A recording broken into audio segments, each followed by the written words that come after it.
The Sting, released in 1973, is widely celebrated not only for its intricate plot and clever twists, but also for the exceptional ensemble cast that brought the story to life. The film's primary actors, Paul Newman, Robert Redford, Robert Shaw, and Charles Durning, each contributed unique qualities that defined the characters they portrayed and elevated the overall production. Examining their careers both before and after The Sting provides insight into how this film fit into Hollywood's landscape in the early 1970s and the lasting effects it had on their professional trajectories. Paul Newman, portraying Henry Gondorff, was already an established Hollywood star by the time he took on the role of the suave con artist. Newman's career had been characterized by a remarkable versatility, beginning with early roles in films like The Silver Chalice, which, though critically panned, marked his first steps into the film industry. He gained significant recognition in the late 1950s and 1960s for his performances in films such as Cat on a Hot Tin Roof, which showcased his ability to convey complex emotions, and The Hustler, where his portrayal of Fast Eddie Felson demonstrated his range as an actor capable of depicting both charm and intensity. Newman's reputation was built on a blend of physical charisma, emotional depth, and an effortless coolness that made him an ideal fit for the role of Gondorff, a con man operating with both intelligence and style. In The Sting, he brought a mature confidence, a sense of calculated patience, and a charm that lent credibility to the film's elaborate schemes. The role allowed Newman to further cement his image as a leading man who could seamlessly balance drama, humor, and cunning sophistication, and the film's commercial and critical success reinforced his position as a major box office draw. This performance also highlighted his ability to work in ensemble casts, seamlessly interacting with co-stars without overshadowing them, which was a testament to his professional experience and skill. Robert Redford, cast as Johnny Hooker, was on the rise in Hollywood when he took on his role in The Sting. Prior to this film, Redford had gained attention for his breakout role in Butch Cassidy and the Sundance Kid, which paired him with Newman for the first time. His portrayal of the young, resourceful con artist Hooker in The Sting demonstrated his signature blend of charm, intelligence, and vulnerability. Redford's earlier performances often highlighted his youthful energy and athleticism, traits that were critical to his depiction of Hooker, a character constantly on the move and relying on quick thinking to navigate high-stakes situations. Redford's chemistry with Newman, forged in Butch Cassidy and the Sundance Kid, carried over seamlessly, creating a believable mentor-protege dynamic that became central to the film's narrative. The Sting marked a significant moment in Redford's career, solidifying him as a leading actor capable of both physicality and nuanced emotion. It also expanded his appeal across generations, blending the appeal of a classic matinee hero with the sophistication required for complex, witty storytelling. The success of the film enhanced his reputation for selecting roles that combined intelligence with adventure and further positioned him as a versatile actor capable of both drama and lighthearted intrigue. Robert Shaw, who played the ruthless crime boss Doyle Lonigan, brought a gravitas and intensity that contrasted sharply with the charm and wit of Newman and Redford. Shaw's career was rooted in both stage and screen, with performances that frequently emphasized his commanding presence and ability to instill tension. His earlier work included roles in From Russia with Love, where he portrayed the formidable assassin Red Grant, demonstrating his skill in playing menacing, complex antagonists. In The Sting, Shaw's portrayal of Lonigan required him to balance menace with sophistication, creating a villain who was not only a physical threat but also an intellectual one, capable of recognizing and responding to the intricate cons orchestrated by Gondorff and Hooker. Shaw's performance added a critical layer of suspense and stakes to the film, making the audience invested in the outcome of the elaborate schemes. For Shaw, The Sting allowed him to reach a broader, international audience and reinforced his status as an actor who could seamlessly shift between different types of roles, from action-oriented thrillers to high-stakes dramas with a cerebral edge. His intense performance served as a counterweight to the light-hearted cleverness of the protagonists, heightening the narrative tension and contributing to the film's enduring appeal. Charles Durning, portraying Lieutenant William Snyder, brought authenticity and subtle humor to the role of the persistent, yet often outsmarted lawman.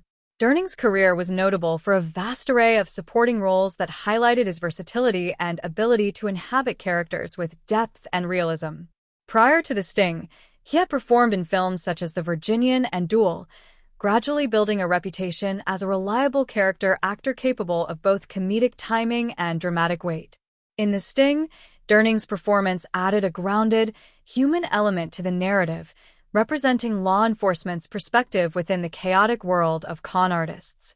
His understated performance contrasted with the more flamboyant schemes of Newman and Redford, providing balance and making the film's world feel more complete and layered.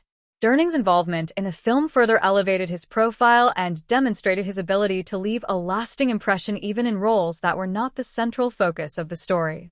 The supporting cast of The Sting, including actors such as Harold Gould, Eileen Brennan, and Ray Walston, also contributed to the film's texture and authenticity. Each actor brought a wealth of experience and a distinct presence, whether portraying fellow con artists, underworld figures, or law enforcement personnel. Their performances enriched the narrative, creating a believable world in which deception, charm, and tension could coexist. The film benefited from this ensemble dynamic, as every actor's contribution enhanced the intricacy of the plot and the effectiveness of the con artistry on display. In terms of career impact, The Sting was pivotal for both Newman and Redford.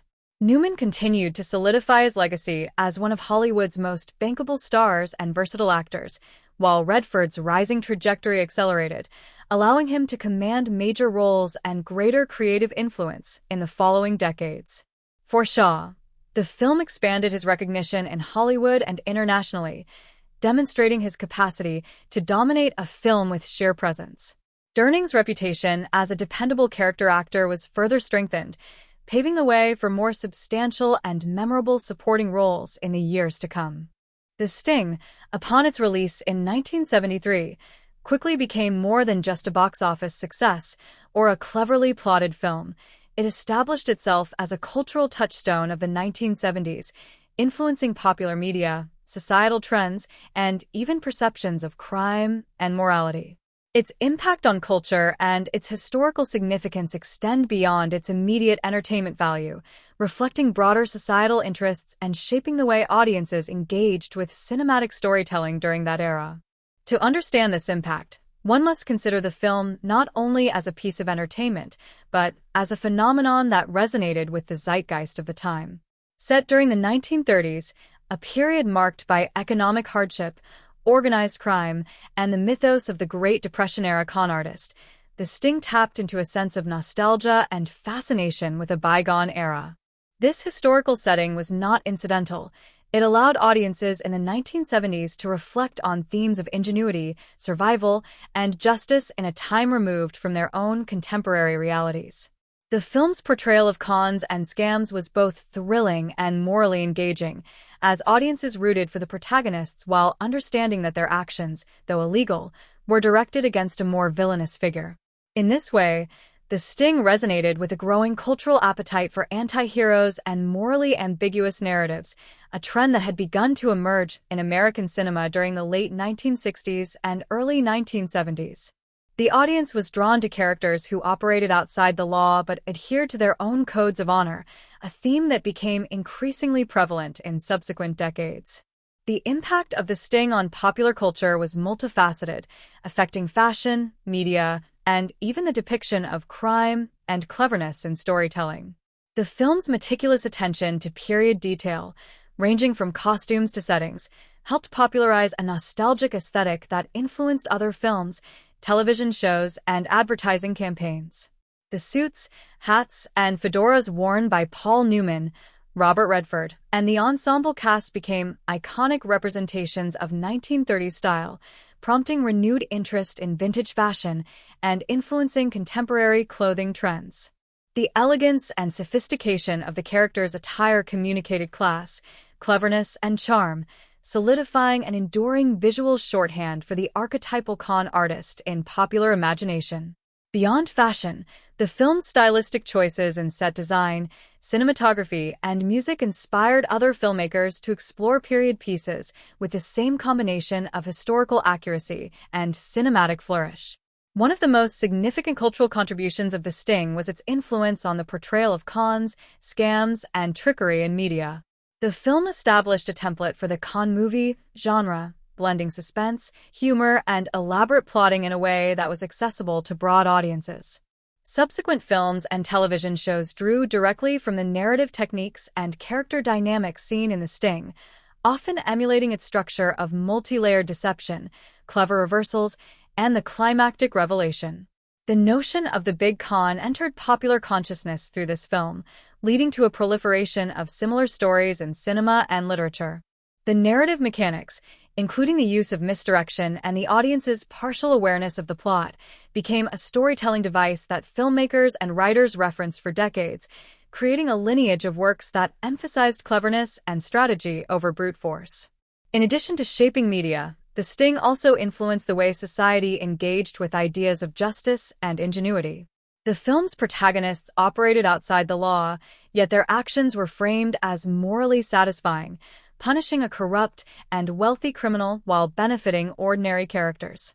This moral ambiguity reflected broader cultural conversations of the 1970s, a period marked by political distrust, skepticism toward authority, and social upheaval. Audiences, navigating the aftermath of the Vietnam War, Watergate, and widespread economic changes, found a cathartic resonance in stories where intelligence, wit, and ethical cunning could triumph over corruption and power. The film's success demonstrated a cultural appetite for narratives that celebrated cleverness and human ingenuity, even when deployed in morally complex ways, and this perspective influenced both the film industry and broader cultural production. The Sting's impact extended into the language of cinema and popular references.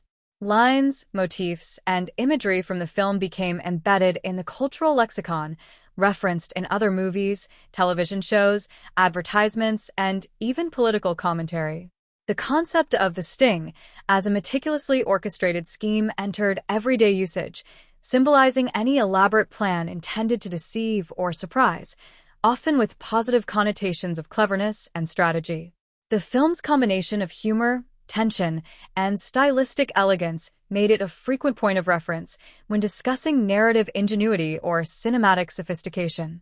Its influence is evident in countless homages, parodies, and adaptations across various media platforms, cementing its place in the collective memory of popular culture.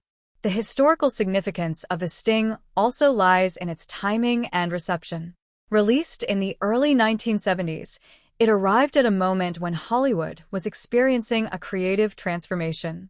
The decline of the traditional studio system and the rise of auteur-driven, experimental filmmaking created an environment in which films like The Sting could thrive.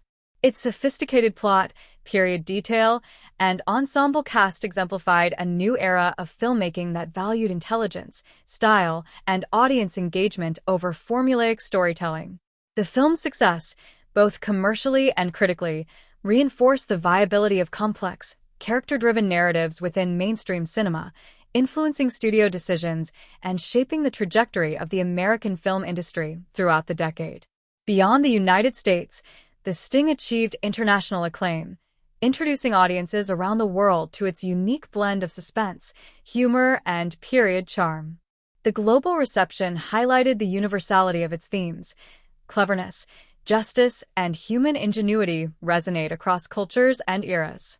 International filmmakers, drawing inspiration from the film's structure and aesthetic, incorporated elements of its storytelling into local productions, further extending its influence. Its commercial success abroad also helped solidify the reputations of Newman, Redford, and Shaw as international stars, bridging Hollywood's domestic and global appeal. The Sting also contributed to the popular fascination with the romanticized criminal. By presenting con artists as sophisticated, morally nuanced characters, the film reshaped audience perceptions of crime in popular culture.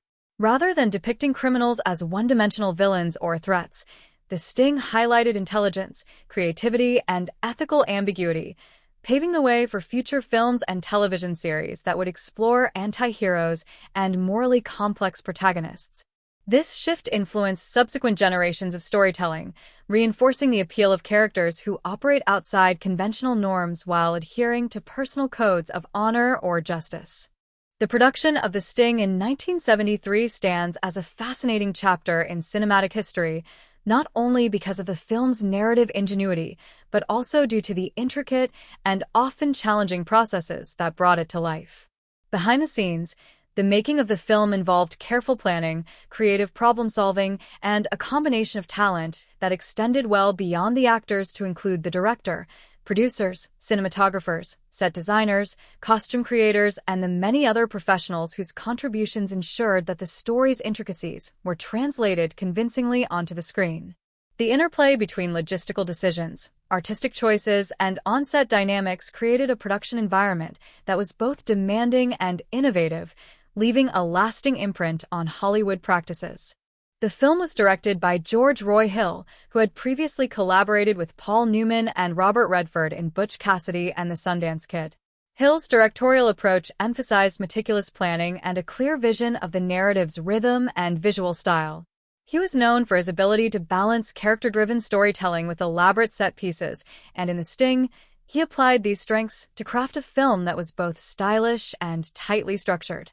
Hill's insistence on precision extended to the film's elaborate con sequences, which required exact timing from actors, careful coordination among the crew, and seamless integration of camera work to ensure that audiences could follow the intricate schemes without confusion.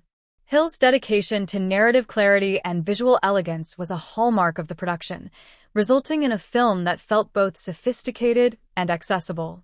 Casting was a significant focus during pre-production. Bringing Paul Newman and Robert Redford back together after their highly successful pairing in Butch Cassidy and the Sundance Kid was a strategic decision that relied on their proven chemistry.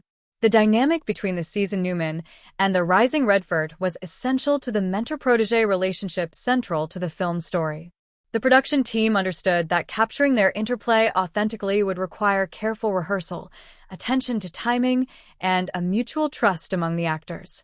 Reports from the set suggest that Newman, with his extensive experience, often provided guidance to Redford, particularly in scenes that required subtle manipulations of tension or humor.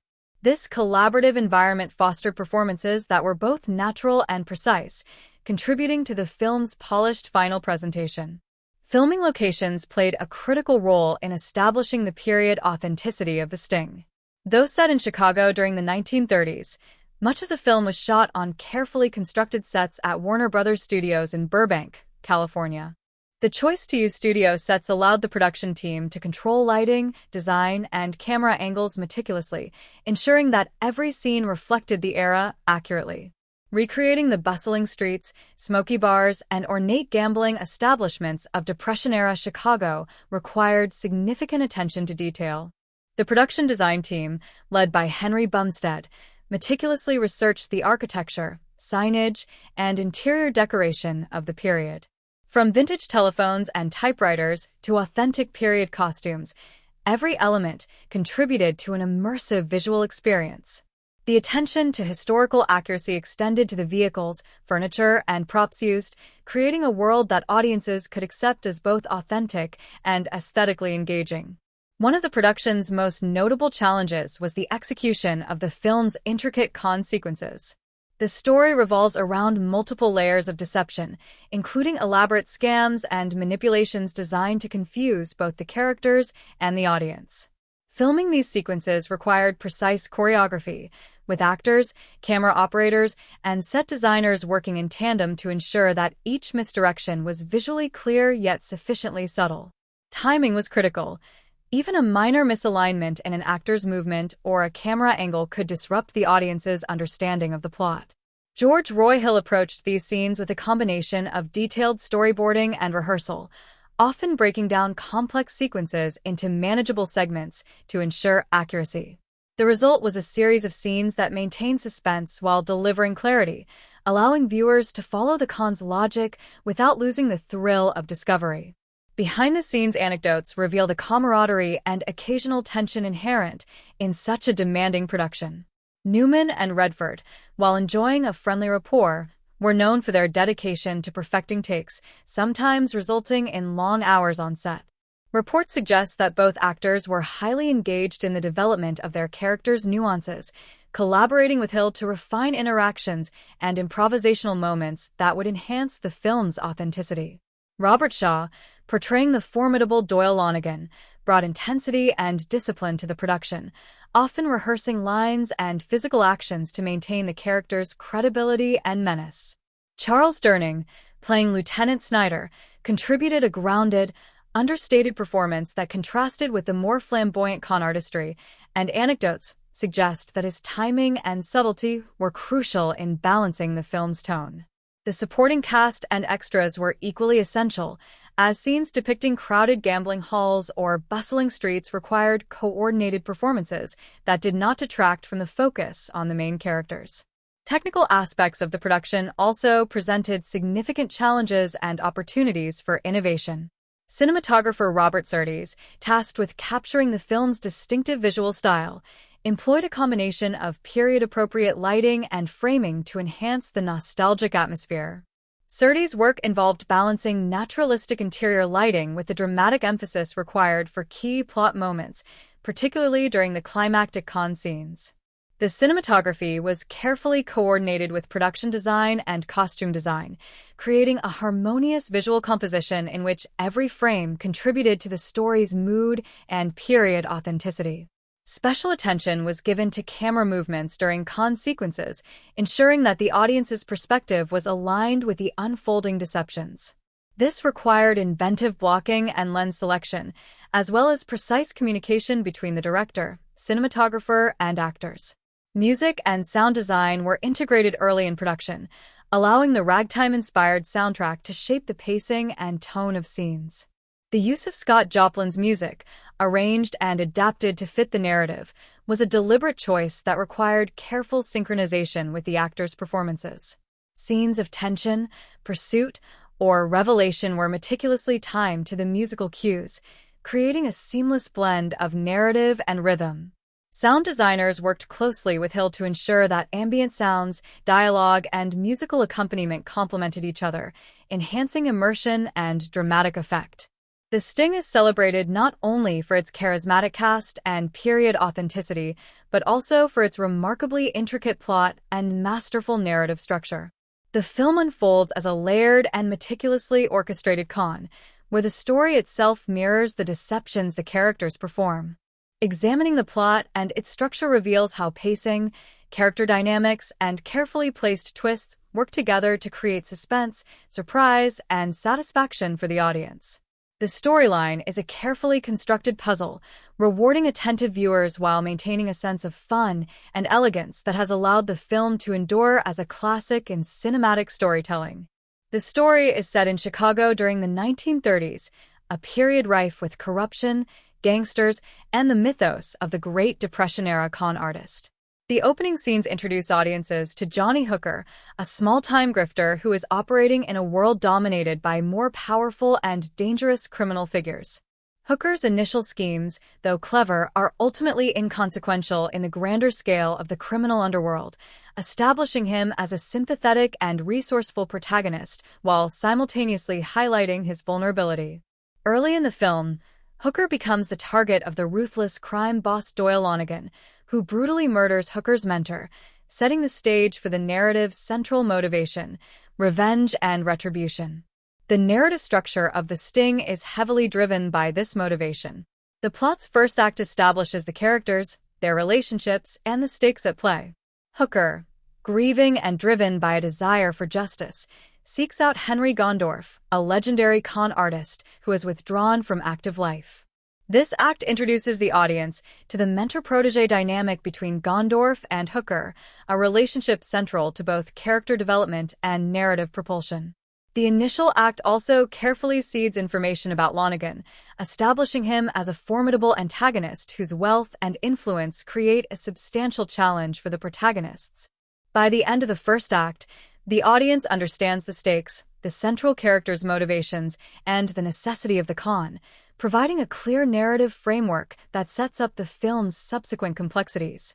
The second act focuses on the planning and execution of the elaborate con, known as a big con, designed to deceive Lonnegan and restore balance to the criminal hierarchy. The planning phase is meticulously detailed, with Hooker and Gondorff recruiting additional players, setting up elaborate scenarios, and creating the illusion of legitimacy that is central to their scheme. The narrative emphasizes the intelligence, patience, and foresight required to orchestrate such a complex plan, allowing the audience to appreciate the protagonist's skill while also building anticipation for the eventual reveal. The pacing during this section of the film is deliberate, carefully alternating between tension, exposition, and humor to maintain engagement. By providing glimpses of both the protagonist's meticulous preparations and the antagonist's responses, the film establishes a dual narrative perspective, enhancing suspense and investment in the outcome. A key narrative technique employed in The Sting is the careful management of information. The audience is given partial knowledge of the con, allowing them to anticipate certain developments while remaining unaware of crucial twists. This technique creates a sense of involvement, as viewers attempt to piece together the puzzle alongside the characters. The film also employs misdirection within its own storytelling, ensuring that the audience, much like Lonergan, is occasionally led to make assumptions that will later be overturned. This narrative layering mirrors the film's thematic focus on deception, trust, and intelligence, creating an immersive storytelling experience in which structure and content are intrinsically connected. The third act of the film brings the con to its climax. The intricate plan is executed with precision, involving multiple locations, actors in disguise, and a series of carefully timed manipulations. The climax is constructed to maximize both surprise and satisfaction, revealing layers of the con that were hidden from both Lonergan and the audience. The timing and choreography of the climax are critical, as the narrative hinges on the precise unfolding of events. Each revelation is designed to resolve earlier plot points, demonstrating the meticulous planning by the protagonists and providing the audience with a sense of completeness. The resolution is both clever and emotionally satisfying, rewarding viewers who have followed the narrative's complex threads with a conclusion that reinforces themes of justice, ingenuity, and moral cleverness. The Sting also employs a narrative framing device in the form of a subtle commentary on the nature of cons and storytelling. The film opens with a scene that immediately establishes a playful tone, introducing the audience to a world in which deception is both an art and a form of entertainment. This framing suggests that the story itself is a con, inviting viewers to engage with the narrative actively and to enjoy the process of unraveling it. By aligning audience perspective with that of the protagonists, the film creates a dynamic interplay between narrative, character, and viewer, enhancing both engagement and emotional impact. Character development is intricately woven into the plot structure. The evolution of Johnny Hooker from a small-time grifter to a skilled orchestrator of a complex con is mirrored by the audience's increasing understanding of the narrative. Similarly, Gondorff's reemergence from retirement and his guidance of Hooker are structured to reveal both competence and wisdom gradually, allowing viewers to appreciate the depth of his experience. The relationship between these characters is central to the narrative, providing both emotional resonance and functional motivation for the plot. Lonergan's characterization as a wealthy and ruthless antagonist is revealed incrementally through interactions and reactions to the con, creating tension and maintaining audience investment throughout the film. The Sting's narrative also incorporates humor and charm, which are essential to its pacing and tone.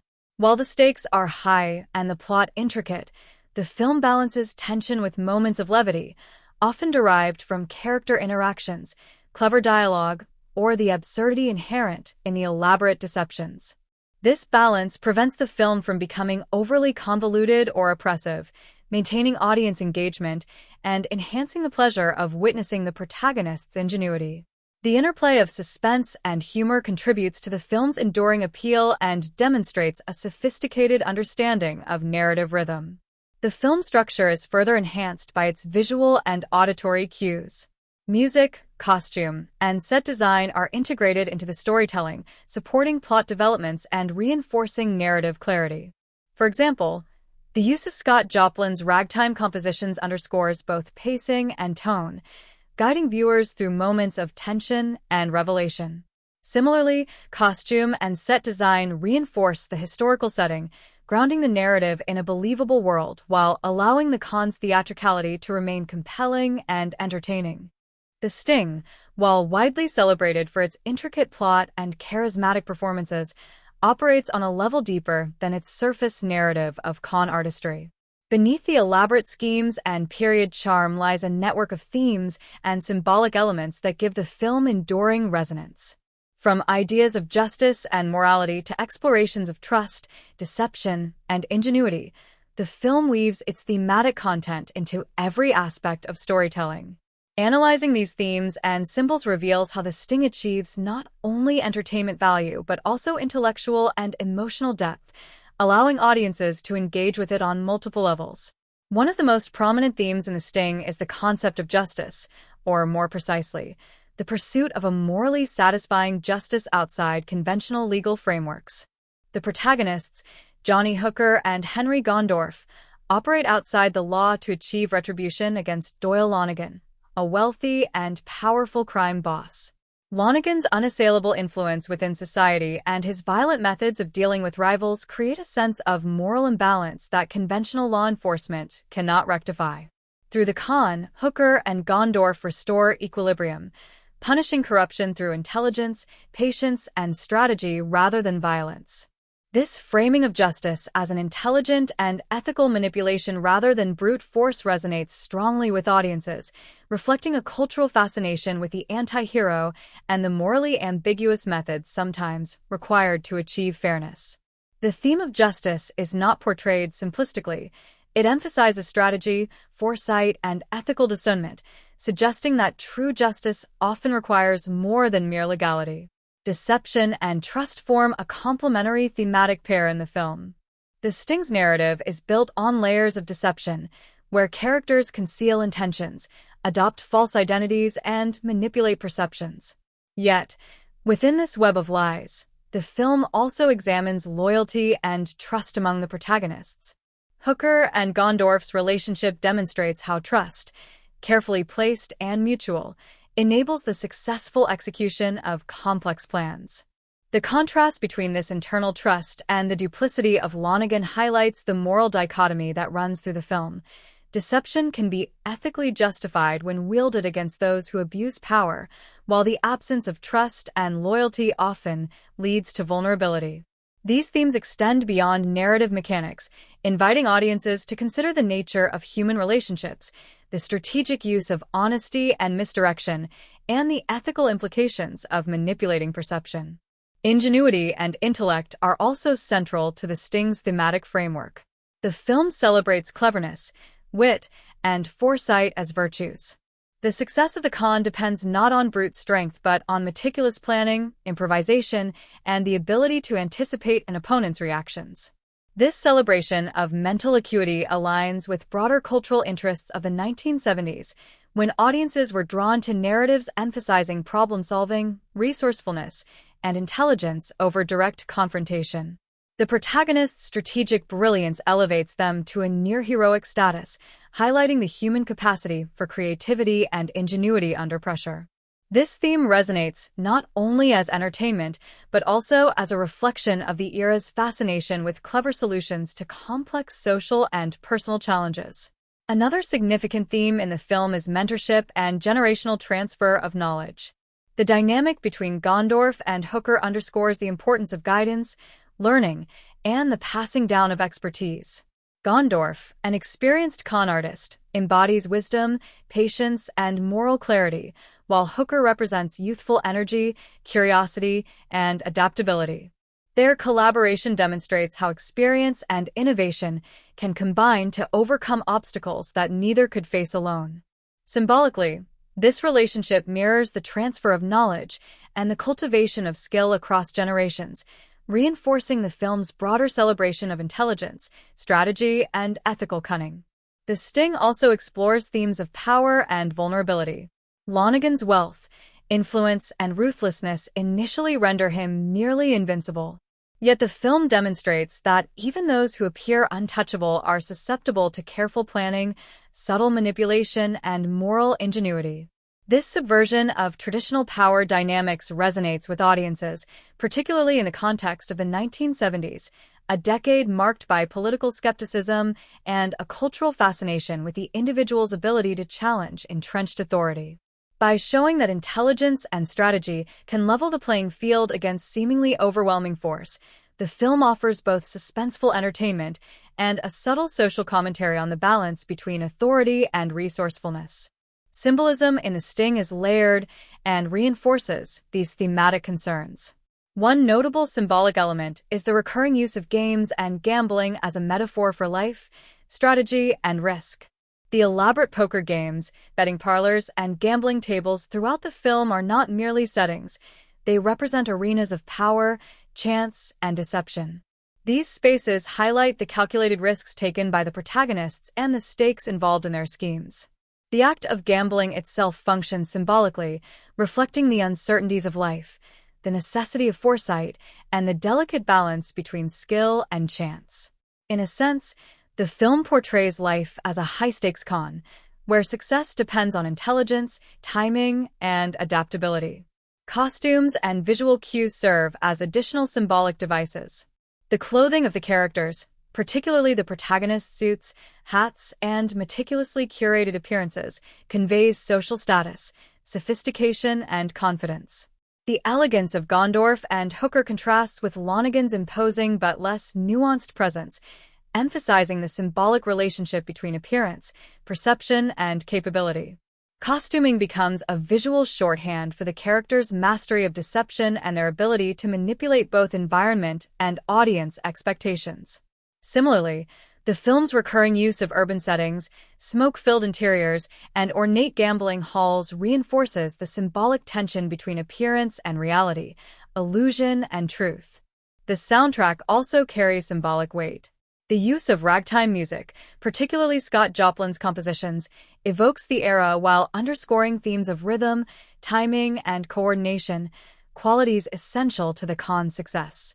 The music is not merely atmospheric. It mirrors the narrative's intricate pacing and the calculated movements of the characters, reinforcing the idea that life, strategy, and deception operate according to patterns, rhythms, and foresight. In this way, sound functions as both aesthetic enhancement and symbolic reinforcement of the film's thematic core. The motif of duality recurs throughout the film, emphasizing contrasts between appearance and reality, innocence and cunning, authority and subversion. Characters often present one face to the world while concealing another, reflecting the pervasive tension between truth and illusion that defines the narrative. This duality resonates thematically, suggesting that perception and reality are constantly negotiated, both in human relationships and in broader social structures. The Sting is not only celebrated for its clever storytelling and charismatic performances, but also for its distinctive visual style and masterful cinematography, which together create an immersive and aesthetically compelling experience. The film's visual language, its use of lighting, framing, camera movement, color, and composition, plays a critical role in establishing mood, emphasizing narrative beats, and enhancing thematic content. The cinematography of The Sting is both functional and artistic, reinforcing the narrative's complexity while immersing audiences in the nostalgic world of 1930s Chicago. Its visual sophistication has contributed significantly to the film's enduring reputation as a cinematic classic. Cinematographer Robert Surtees, an accomplished professional with a career spanning decades, was instrumental in defining the film's aesthetic. Surtees approached The Sting with a meticulous eye for composition, lighting, and period authenticity. Every shot was carefully crafted to reinforce the film's themes, character dynamics, and narrative pacing.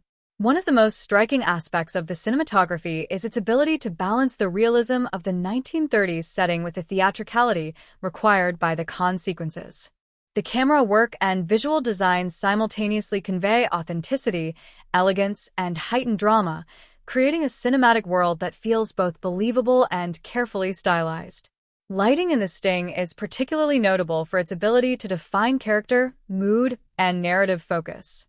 Interiors, such as the bustling gambling halls, smoky bars, and opulent offices, are often illuminated with warm, low-key lighting that evokes both the period and a sense of intimacy. This lighting serves multiple functions. It enhances the nostalgic atmosphere, provides visual depth to scenes, and emphasizes the subtle emotional cues of the actors' performances. For example, The interplay of light and shadow during the con sequences accentuates suspense, highlights deception, and draws attention to specific details essential for the audience's understanding of the plot. Shadows often serve a symbolic function as well, reflecting the moral ambiguity and hidden motives central to the narrative. By carefully manipulating illumination, Surtees creates an environment in which every visual element is meaningful, reinforcing both story and theme. Framing and composition are equally critical in the Sting's visual storytelling. Surtees employs a range of techniques, from wide establishing shots to intimate close-ups, to guide audience attention and underscore narrative priorities. Wide shots are often used to showcase the grandeur and bustling activity of urban spaces, situating characters within a social and historical context while simultaneously revealing details critical to the con. Close-ups, by contrast, emphasize character expression, subtle gestures, and interpersonal dynamics, allowing the audience to engage emotionally with the narrative. The juxtaposition of these approaches creates a visual rhythm that mirrors the film's narrative pacing, alternating between expansive sequences that convey scale and intimacy and focused moments that emphasize cunning, tension, and revelation. Camera movement in The Sting is deliberate and often understated, reflecting the need to balance narrative clarity with visual flair. Tracking shots and pans are employed to follow characters through crowded environments, immersing the audience in the intricacy of the setting while maintaining coherence in complex scenes. For example, during pivotal con sequences, the camera subtly shifts perspective to guide viewers' attention to essential cues, ensuring that the audience can follow multiple layers of action simultaneously. The use of movement is never gratuitous. Instead, it supports both clarity and suspense, highlighting the interplay between deception, perception, and anticipation that lies at the heart of the narrative. The film's color palette is another crucial element of its visual style, contributing to both period authenticity and thematic resonance.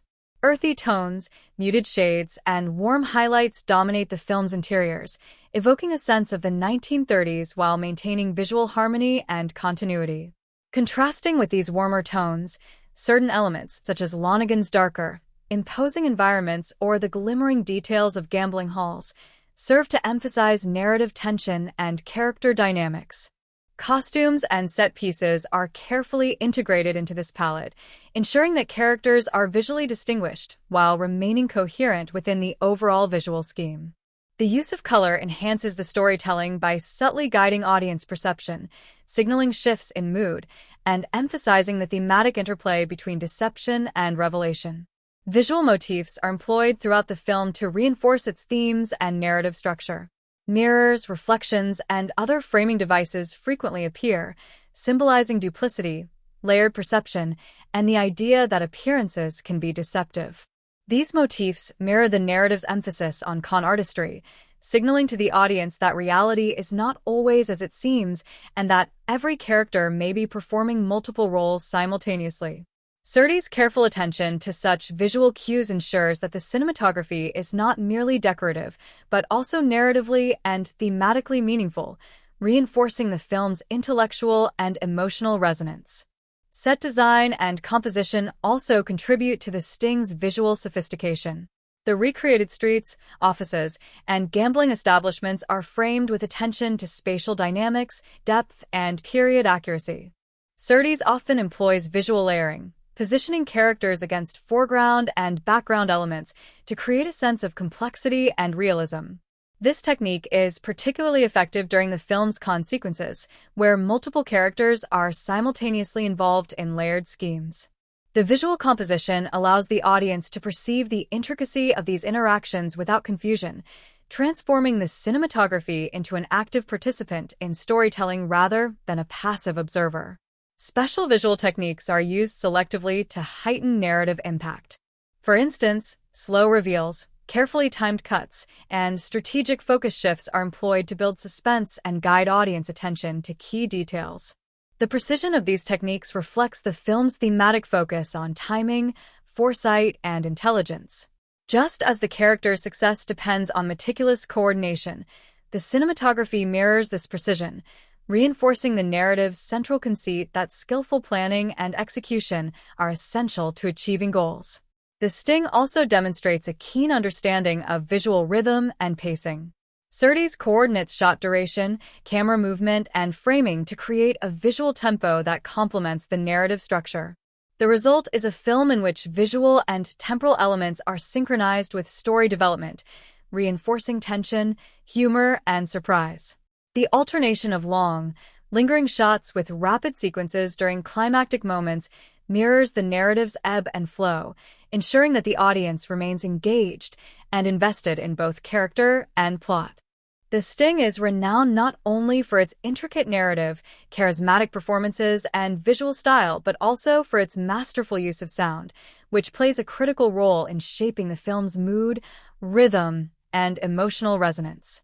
From its carefully curated musical score to the subtle incorporation of diegetic sounds, The Sting demonstrates an extraordinary understanding of how auditory elements can enhance storytelling, underscore themes, and guide audience perception.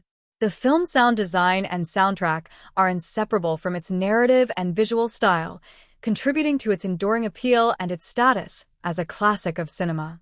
One of the most striking aspects of the Sting soundscape is the use of Scott Joplin's ragtime compositions, particularly the iconic The Entertainer. Though composed decades earlier, Joplin's music was adapted and orchestrated to suit the film's pacing and tone, bridging the gap between historical authenticity and cinematic storytelling. The ragtime pieces provide a lively, buoyant, and sometimes playful auditory backdrop that complements the film's intricate con sequences.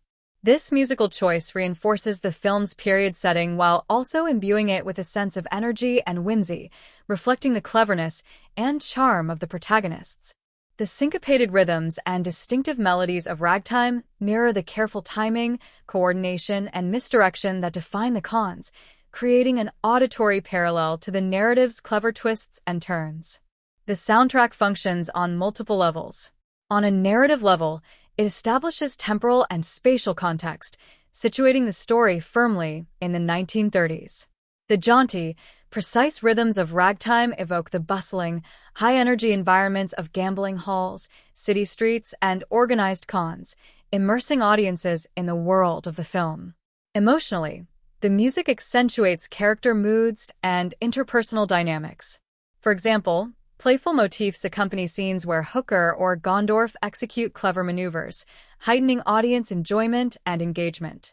Conversely, shifts in tempo or minor key variations signal tension, danger, or uncertainty, subtly cueing the audience to narrative developments without interrupting the flow of the story.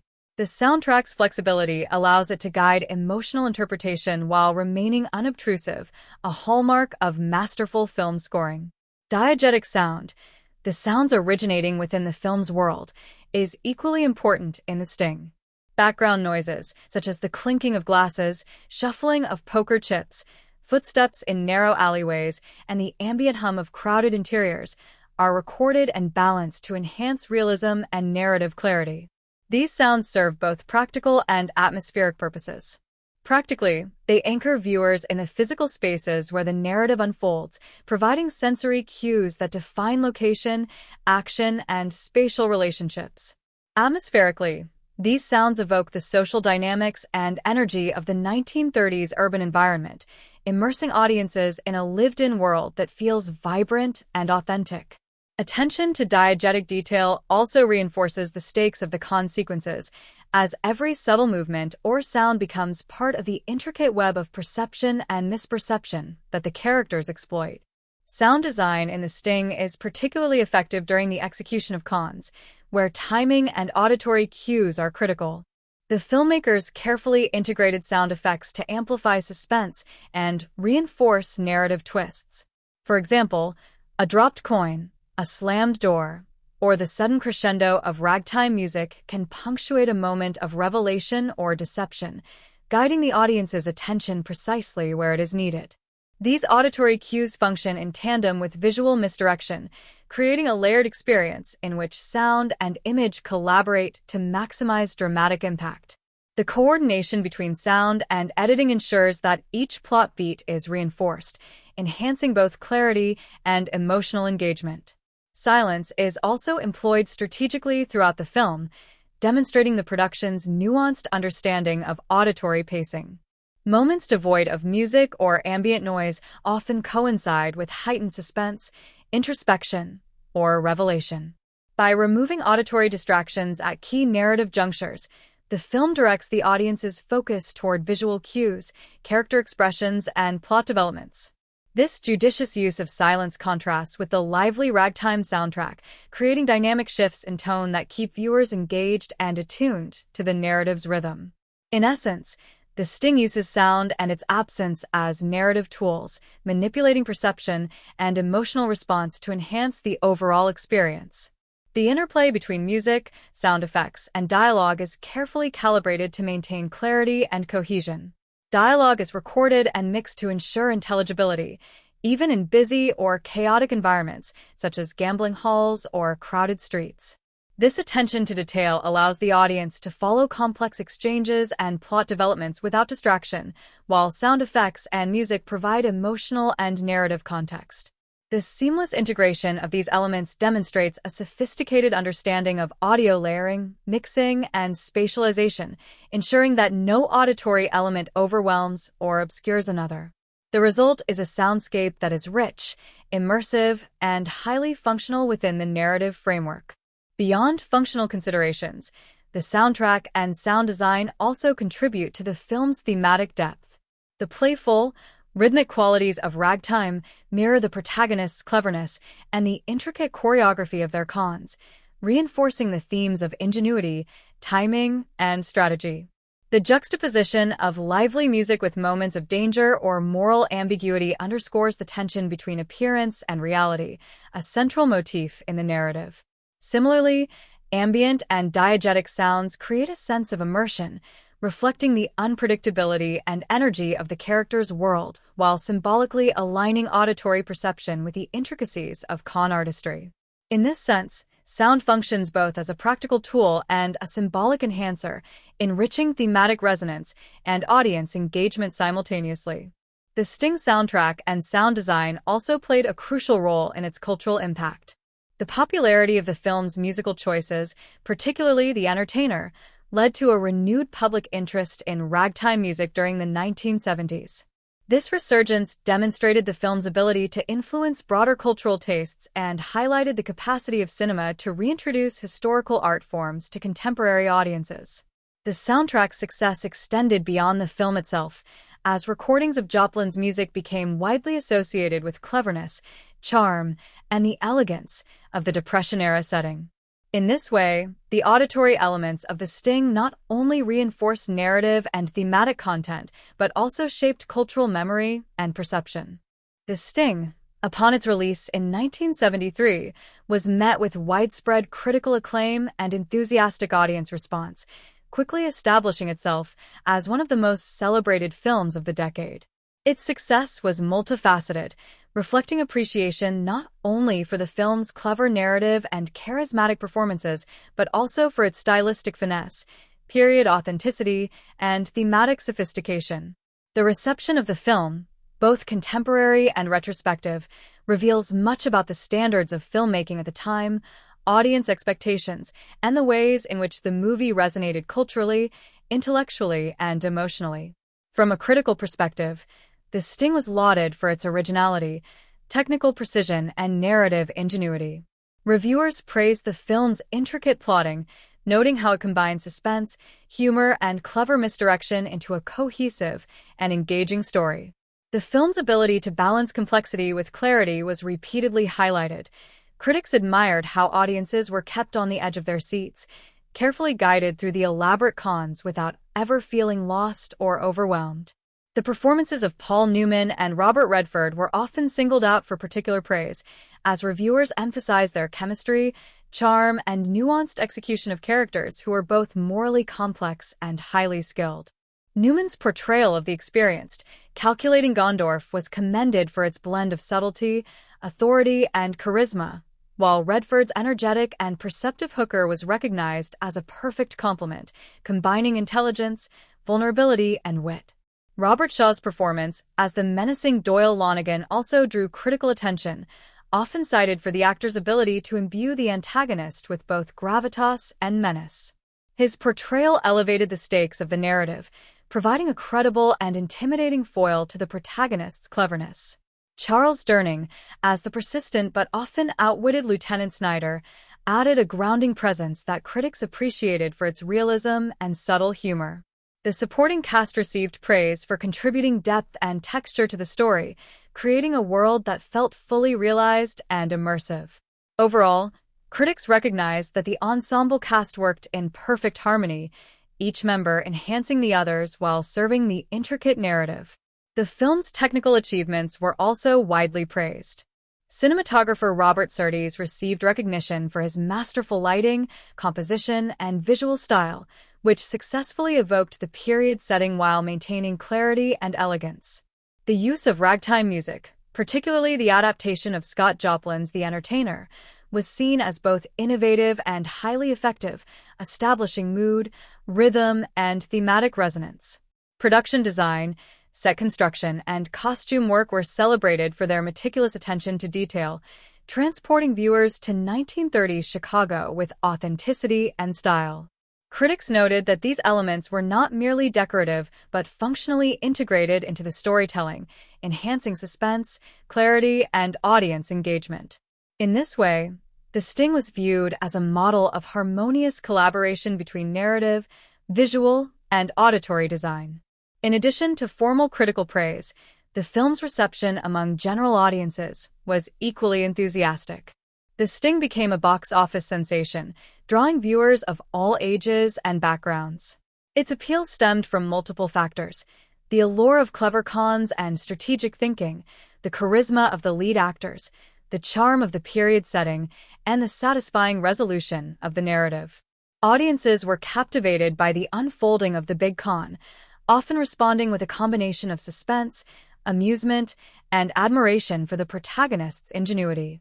The film's mix of humor, intelligence, and style contributed to its widespread popularity, ensuring both immediate commercial success and long-term cultural relevance.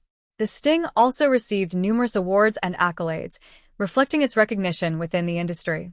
At the Academy Awards, it garnered 10 nominations, winning 7, including Best Picture, Best Director for George Roy Hill, Best Original Screenplay, and Best Art Direction.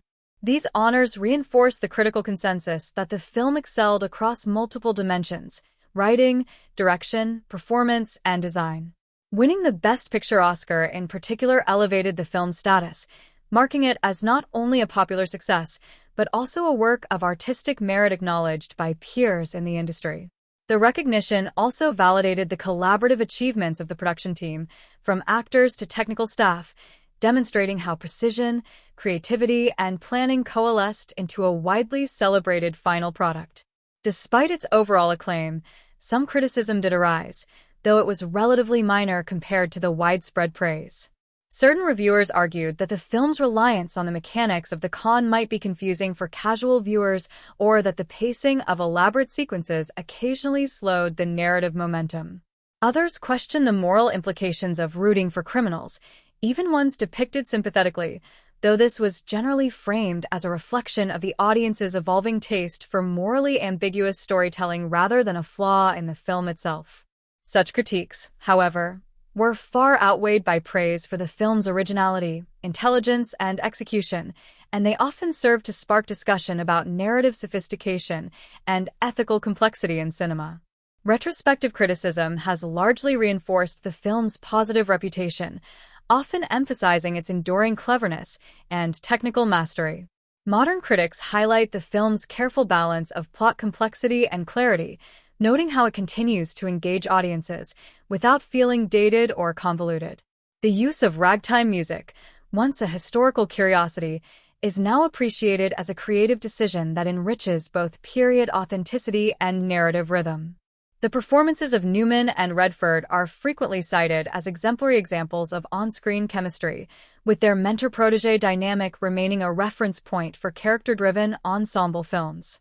In essence, Retrospective reviews affirm that The Sting's reception was not merely a product of its moment, but reflects enduring qualities that continue to captivate contemporary viewers.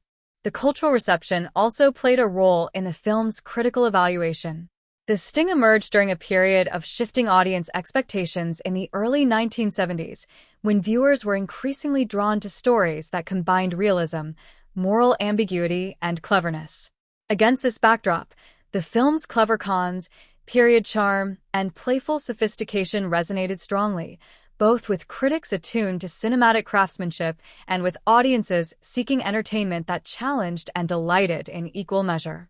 Its success demonstrated the viability of intelligent, stylistically ambitious films within mainstream cinema, influencing subsequent production trends and shaping the broader reception of narrative sophistication in popular film. The Sting's enduring legacy and influence extend far beyond its initial release in 1973, positioning it as a touchstone in the history of cinema. Its impact can be observed across multiple dimensions: the shaping of genre conventions, the inspiration of future filmmakers, the cultural imprint it left on audiences, and its enduring presence in popular media. The film's meticulous construction, narrative ingenuity, and stylistic sophistication have ensured that it remains a reference point for both filmmakers and viewers decades after its premiere, solidifying its place as a cinematic benchmark. One of the most notable aspects of The Sting's legacy is its influence on the con movie genre. While stories about heists, cons, and elaborate scams had existed prior to the 1970s, The Sting redefined audience expectations by combining intricate plotting, sophisticated character development, and stylistic elegance. The film's emphasis on preparation, misdirection, and layered deception became a blueprint for subsequent films in the genre. Movies like A Fish Called Wanda, House of Games, Ocean's 11 and its modern sequels, and Matchstick Men all bear traces of The Sting's narrative DNA. The careful orchestration of cons, the tension derived from timing and misdirection, and the intellectual satisfaction of seeing a complex scheme come together all reflect storytelling elements that were popularized and refined by The Sting. Its influence extends beyond mere imitation, establishing conventions that allow filmmakers to balance suspense, humor, and moral ambiguity while crafting elaborate narratives. The film's legacy is also evident in its impact on character archetypes. The mentor-protege dynamic between Henry Gondorff and Johnny Hooker has become iconic, influencing countless narratives that explore the transmission of skill, knowledge, and moral guidance from one character to another. This dynamic demonstrates the narrative potential of pairing experience with youthful ingenuity, allowing audiences to witness the interplay of wisdom, creativity, and adaptability. The archetype of the charming, morally nuanced con artist, exemplified by Hooker and Gondorff, has become a staple in cinematic storytelling. Characters who operate outside the law, yet adhere to a personal code of honor and cleverness, owe a significant debt to the archetypes The Sting solidified. The stylistic choices of The Sting have had a similarly lasting impact. The film's meticulous period recreation, costume design, and attention to visual detail inspired subsequent filmmakers to approach historical settings with a blend of authenticity and aesthetic flourish. Its integration of visual motifs, lighting, and camera movement to support narrative and thematic content demonstrated the power of cinematography to enhance storytelling. Filmmakers in the heist and crime genres have often drawn inspiration from the way The Sting uses spatial dynamics, visual cues, and framing to guide audience attention and build suspense. The combination of historical charm with cinematic precision created a model for marrying style with substance, showing how visual elegance can reinforce narrative complexity. Musical influence is another key aspect of the film's legacy. The adaptation of Scott Joplin's ragtime compositions into a cinematic score not only revived public interest in the genre, but also demonstrated the potential for period music to shape pacing, mood, and thematic resonance. Subsequent films and media productions have adopted similar approaches, using music both diegetically and non-diegetically to align audience perception with narrative rhythm. The Sting illustrated how sound and music could be elevated beyond atmospheric accompaniment to become a narrative partner, reinforcing plot structure, character development, and audience engagement. The Sting's cultural impact extends to audience engagement and popular imagination. Its success sparked renewed interest in the glamour and intricacies of cons, influencing not only films but also television shows, literature, and even games. The very term "the Sting" entered popular lexicon as shorthand for an elaborate deception, often implying sophistication, cleverness, and moral justification. References and homages to the Sting have appeared in sitcoms, dramas, and animated series, as well as in advertising, demonstrating its penetration into everyday cultural discourse. The narrative techniques and stylistic cues of the film have become so familiar that they are often invoked to create playful or suspenseful scenarios in contemporary storytelling, underscoring the film's influence on collective cultural memory. The legacy of The Sting is also evident in its contribution to the careers of its principal cast and crew. Paul Newman, Robert Redford, and George Roy Hill further cemented their reputations as leading figures in Hollywood, and the film's commercial and critical success allowed them to continue pursuing projects with both artistic and commercial ambitions. The film demonstrated the power of combining star power with narrative sophistication, influencing casting and production decisions in subsequent decades. Similarly, the recognition of the film's technical and artistic achievements, including its Academy Awards, reinforced the value of thoughtful direction, cinematography, and production design in achieving both critical acclaim and popular appeal. Beyond direct cinematic influence, The Sting has left a broader cultural imprint that includes parodies, references, and adaptations. Television shows have recreated elements of the film's con sequences for comedic or dramatic effect, often as an homage to its clever construction. Parodies of the Sting's elaborate schemes have appeared in animated series, sketch comedy, and even commercials, demonstrating the recognizability of its structure and narrative logic. The film's enduring popularity has also led to academic and critical analyses, with scholars examining its narrative mechanics, thematic resonance, and cultural significance. These discussions have reinforced The Sting's status as both a popular entertainment and a subject of intellectual inquiry, highlighting its dual significance as accessible cinema and as a work worthy of study. The Sting's influence can also be seen in the rise of ensemble-driven heist and caper films. Its successful blend of character-driven storytelling with complex plotting encouraged filmmakers to prioritize both individual character development and collective strategy in ensemble narratives. The careful balance of humor, suspense, and intelligence established a tonal template for caper films that continues to shape the genre. Audience expectations for clever reversals, layered scheming, and satisfying resolutions were influenced significantly by the standards The Sting set, creating a legacy that continues to guide the development of crime and heist cinema. Additionally, The Sting's legacy includes its role in shaping audience appreciation for sophisticated narrative construction. By demonstrating that complex plots can be both comprehensible and highly engaging, the film expanded the boundaries of what mainstream cinema could achieve. Audiences became more willing to embrace stories with multiple layers, intricate timing, and morally complex characters. This shift influenced not only filmmakers but also producers and studios, who increasingly recognized the commercial viability of films that challenged viewers intellectually while providing entertainment and emotional satisfaction. The Sting's reception by audiences extends far beyond box office numbers and critical reviews, reflecting a deep resonance with viewers across generations. While critics lauded the film for its narrative ingenuity, performances, and stylistic elegance, the ways in which audiences engaged with and interpreted the story reveal additional layers of meaning and emotional impact. The Sting offered viewers a combination of intellectual challenge, emotional satisfaction, and escapist entertainment, producing reflections that were both personal and cultural. Understanding audiences' responses provides insight into why the film remains an enduring classic decades after its release. One of the most immediate responses from audiences was admiration for the film's cleverness and intricacy. Many viewers approached The Sting not simply as a passive narrative experience, but as an interactive puzzle, attempting to anticipate each twist and predict the outcome of the elaborate cons. The film's layered structure, with its carefully timed revelations and multiple misdirections, encouraged active engagement, rewarding attention to detail and memory of earlier plot points. Audiences found satisfaction in the process of following the con's development, appreciating how each element fit together with precision. This level of cognitive engagement elevated the viewing experience, fostering a sense of involvement and investment that is often absent in more straightforward narratives.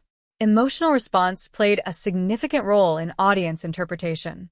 Viewers were drawn to the charm, wit, and resourcefulness of the protagonists, Johnny Hooker and Henry Gondorff, rooting for them despite their status as criminals operating outside the law.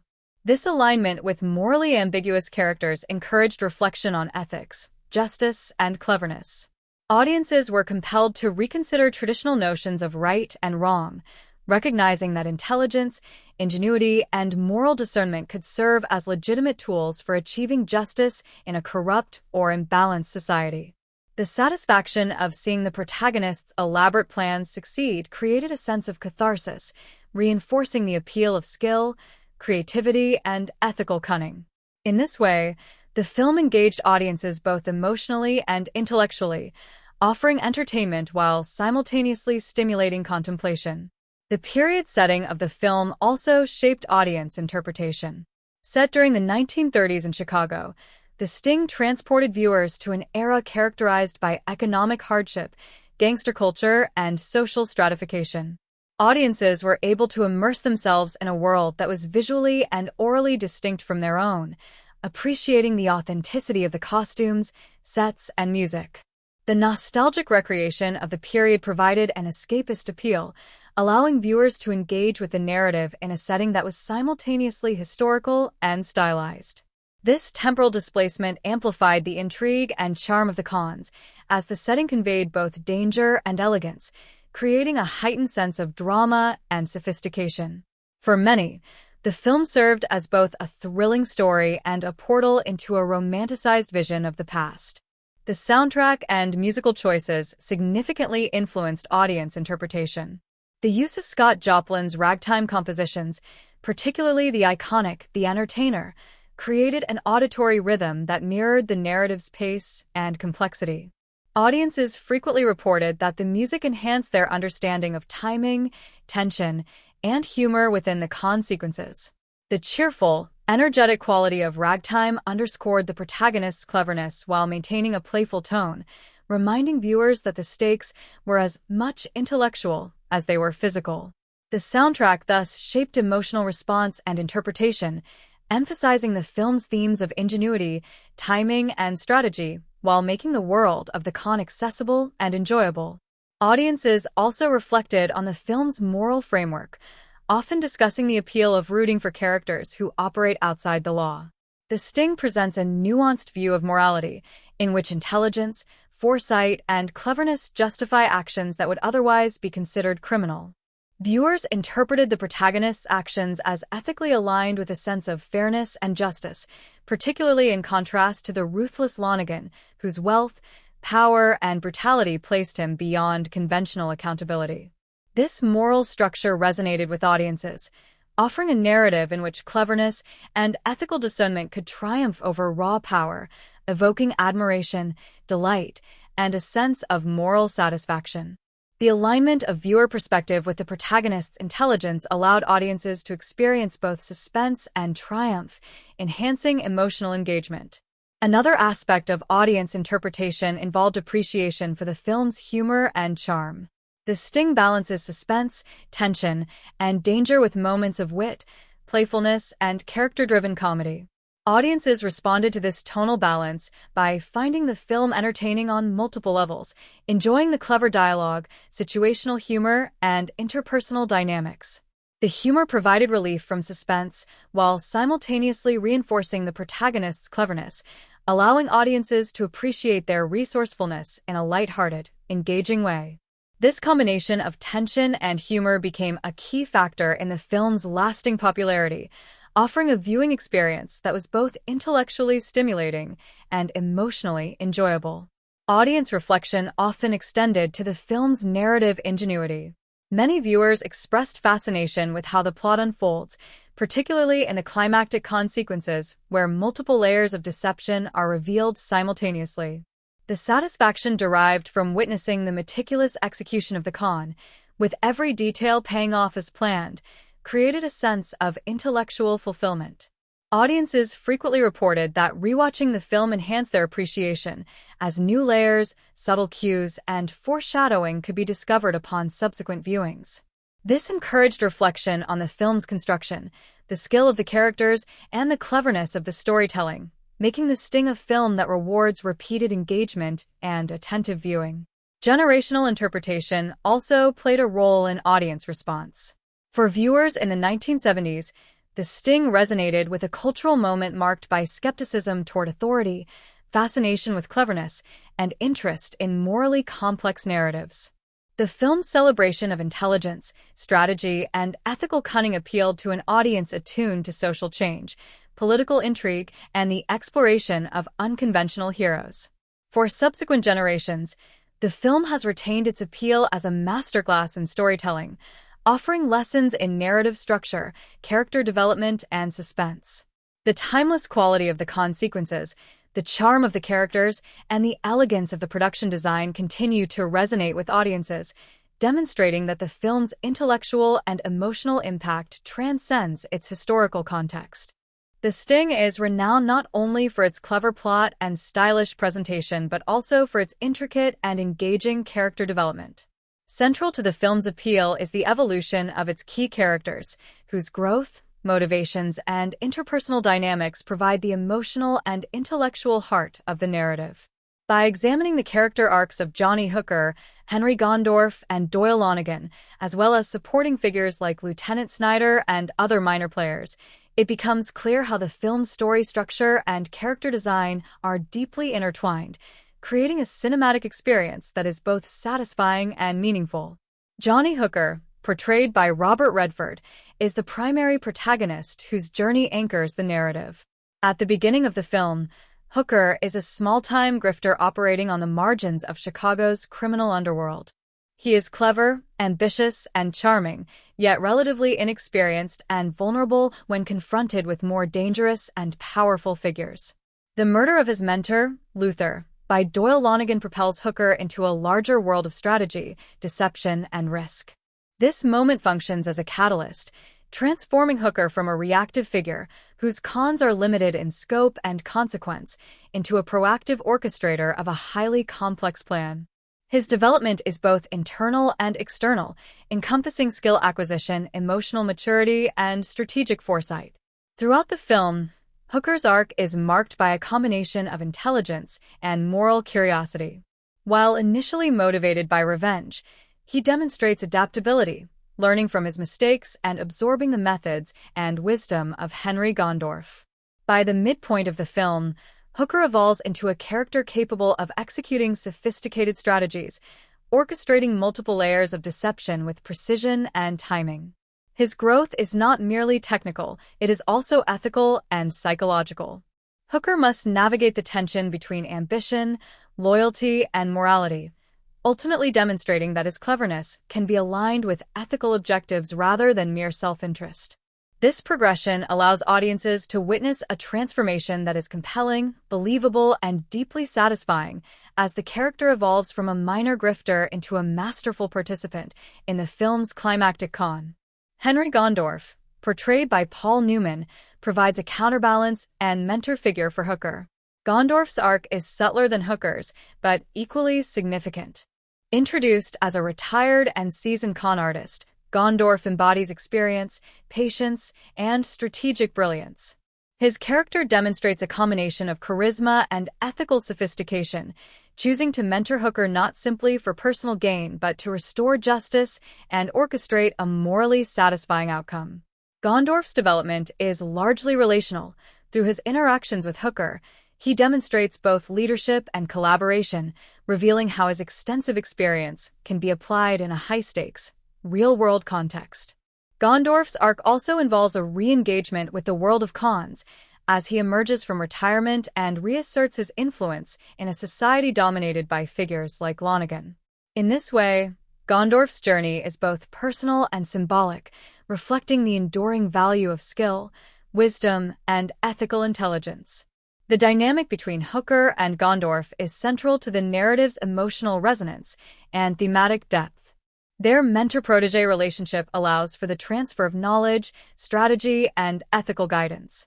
As the story progresses, Hooker's youthful energy and adaptability complement Gondorf's experience and measured approach. This interplay not only drives the narrative forward, but also allows audiences to witness a nuanced depiction of collaboration, trust, and mutual growth. The evolution of their relationship mirrors the broader thematic exploration of timing, intelligence, and moral complexity, reinforcing the connection between character development and plot progression. Doyle Lonnegan, portrayed by Robert Shaw, serves as the primary antagonist, and his arc is defined less by transformation than by contrast. Lonnegan begins as a seemingly invulnerable and ruthless crime boss whose wealth, influence, and moral corruption make him a formidable opponent. Over the course of the film, Lonnegan's character reveals layers of vulnerability, primarily through his susceptibility to manipulation and misperception. His overconfidence, combined with his lack of foresight compared to the protagonists, ultimately leads to his downfall. Lonnegan's arc, though subtle, is essential to the narrative structure. It demonstrates how arrogance and a failure to recognize the abilities of others can lead to the collapse of power, providing a cautionary counterpoint to the development of Hooker and Gondorf. By maintaining his menacing presence while gradually exposing his weaknesses, Lonnegan enhances narrative tension and underscores the film's thematic focus on intelligence, timing, and ethical cunning. Supporting characters, though occupying less screen time, are carefully developed to enrich the narrative and highlight the growth of the central figures. Lieutenant Snyder, portrayed by Charles Durning, exemplifies a character whose evolution is primarily perceptual. Initially skeptical of the protagonist's intentions, Snyder gradually becomes a participant in their schemes, demonstrating flexibility, curiosity, and an evolving understanding of the moral logic behind the cons. His arc reinforces the film's thematic exploration of perception, trust, and alignment with intelligence-driven action. Similarly, other minor characters, such as the con artists recruited for the Big Con, serve to highlight various dimensions of skill, loyalty, and ethical ambiguity. Each character, no matter how small, contributes to the audience's understanding of the protagonist's growth and the intricate social ecosystem in which the narrative unfolds. The arcs of Hooker and Gondorf are particularly compelling because they reflect multiple dimensions of human development: technical skill, emotional maturity, ethical reasoning, and interpersonal trust. Hooker's transformation from a reactive, inexperienced grifter into a skilled orchestrator of a complex con demonstrates the interplay between opportunity, mentorship, and personal initiative. Gondorf's reemergence and strategic leadership illustrate the enduring relevance of wisdom, patience, and ethical insight, emphasizing how experience can be leveraged for both personal and collective objectives. These intertwined arcs create a rich narrative fabric in which character growth and plot progression are mutually reinforcing, enhancing both emotional engagement and intellectual satisfaction. The film's handling of character development also underscores its thematic emphasis on intelligence, foresight, and timing. Every growth trajectory is linked to the acquisition or application of knowledge, the observation of patterns, and the execution of plans. Hooker's development emphasizes learning through experience, observation, and mentorship, while Gondorf's arc emphasizes the judicious application of accumulated wisdom. Lonnegan's arc, in contrast, demonstrates the consequences of arrogance and limited perception. The interplay of these arcs reinforces the film's broader narrative logic. Success, both within the story and in moral terms, depends on the careful coordination of skill, knowledge, and ethical judgment. The Sting's visual authenticity and narrative immersion are significantly enhanced by its meticulous costume and set design. These elements do more than establish the 1930s period setting. They communicate character, social hierarchy, mood, and thematic nuance, reinforcing the narrative's intricate structure and the film's stylistic sophistication. By carefully integrating costumes, makeup, and environmental detail, the production team was able to create a world that feels both historically accurate and narratively purposeful, allowing audiences to engage fully with the story while simultaneously conveying deeper meanings through visual cues. Costume design in The Sting is central to character definition and storytelling. Costume designer Edith Head, renowned for her ability to merge aesthetic elegance with narrative function, crafted wardrobes that communicated social status, personality traits, and functional necessity. Johnny Hooker's clothing, for example, reflects both his modest socioeconomic position and his aspirational nature. His suits are well-tailored but understated, blending practicality with a hint of charm, signaling his cleverness and ambition without drawing undue attention. As the narrative progresses and Hooker becomes more deeply involved in Gondorf's schemes, subtle shifts in his wardrobe indicate his increasing confidence, sophistication, and integration into the higher-stakes world of con artistry. These nuanced costume choices support the character's arc, visually reinforcing the internal development that unfolds throughout the film. Henry Gondorf's attire conveys experience, authority, and understated elegance. His suits, hats, and accessories are carefully chosen to reflect both the period and his professional acumen as a seasoned con artist. Gondorf's wardrobe establishes him as a figure of refinement and strategic intelligence, immediately signaling to the audience both competence and credibility. The clothing is neither ostentatious nor flashy. Instead, it reflects the subtlety and patience that define his character.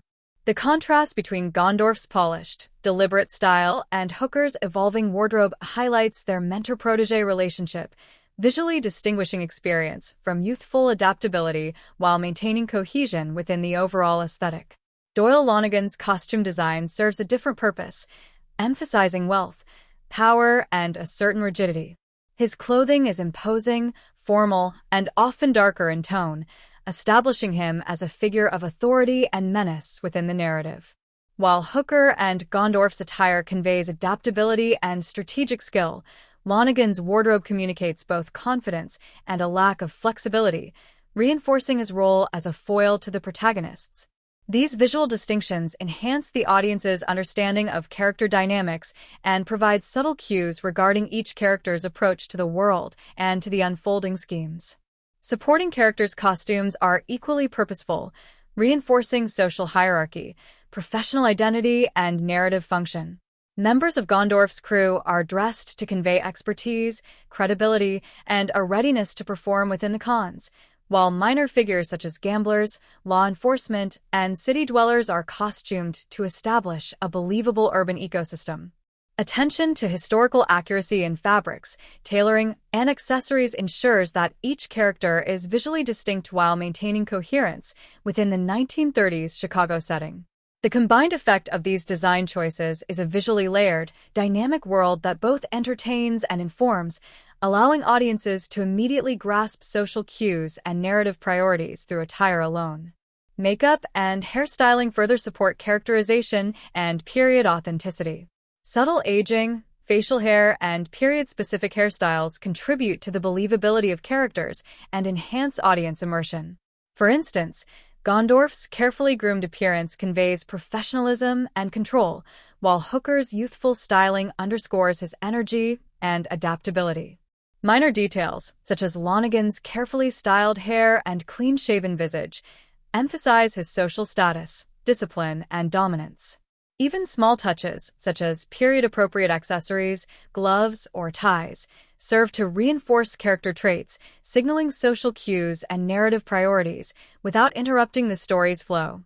Set design is equally crucial in The Sting, functioning not only as a backdrop but as an active participant in storytelling.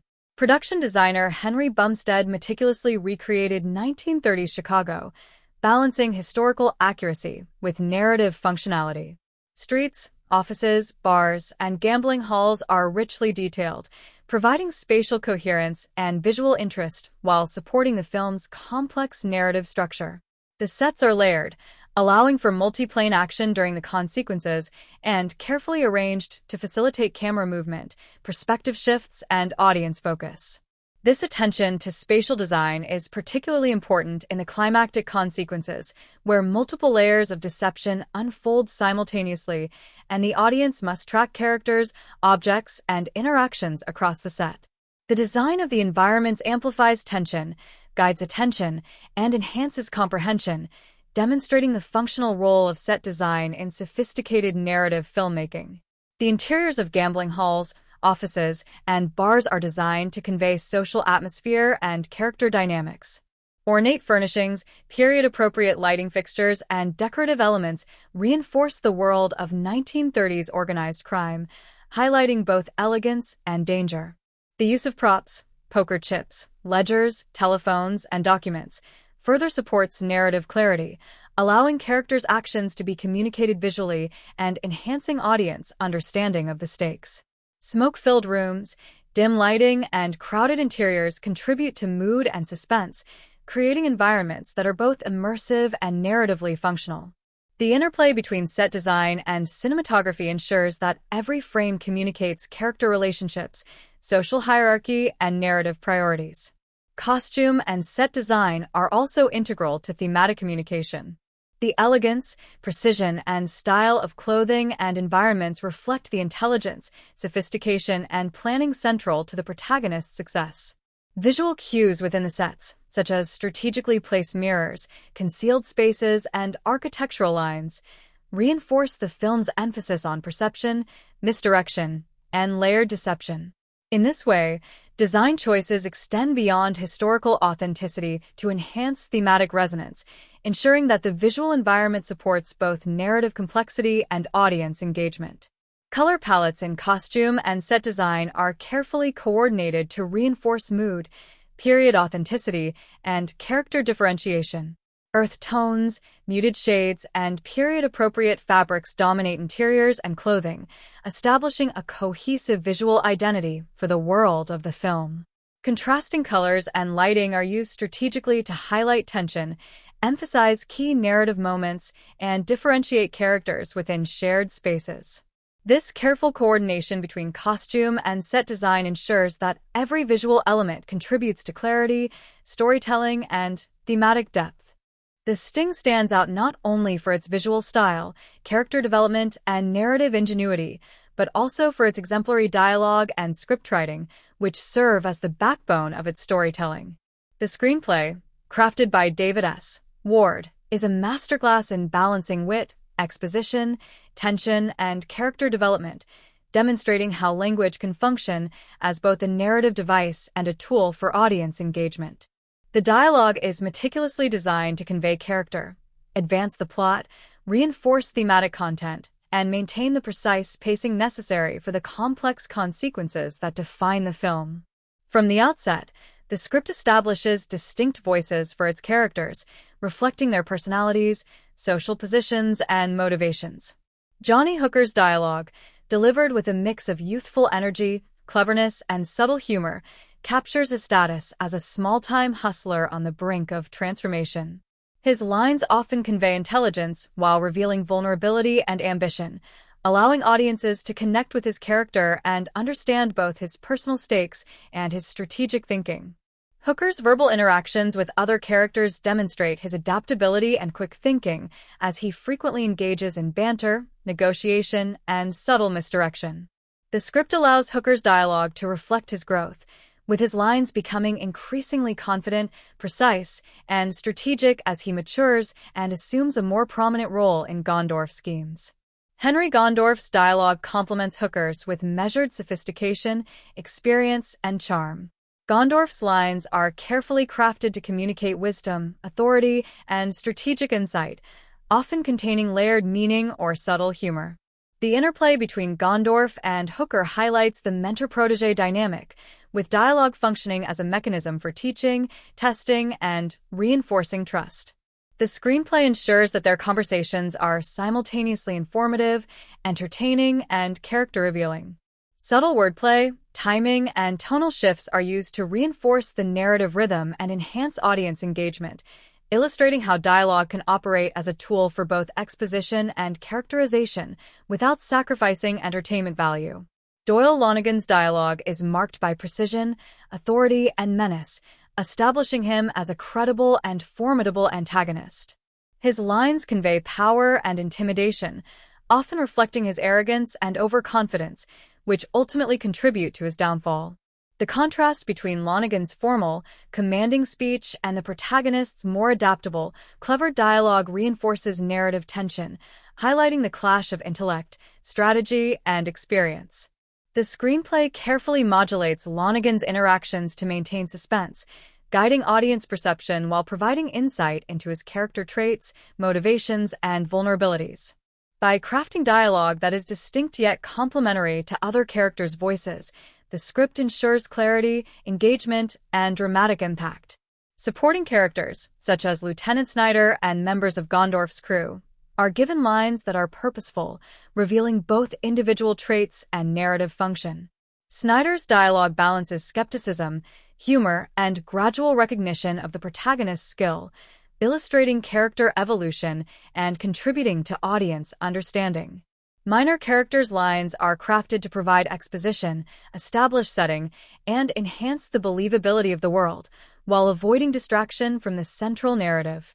Each character's speech patterns, word choices, and tone are meticulously tailored to reinforce their role, social position, and personality, creating a cohesive ensemble in which dialogue drives character, plot, and thematic clarity. One of the hallmarks of a Sting script is its use of humor and wit, which serves multiple functions. Clever wordplay, situational irony, and subtle jokes are interwoven into dialogue to provide levity, highlight character intelligence, and reinforce narrative themes. Humor is often used to diffuse tension, underscore the protagonist's ingenuity, or highlight the absurdity of the antagonist's assumptions. For example, small asides, double entendres, and clever exchanges enrich character interaction and deepen audience engagement, allowing the film to balance suspense, drama, and amusement.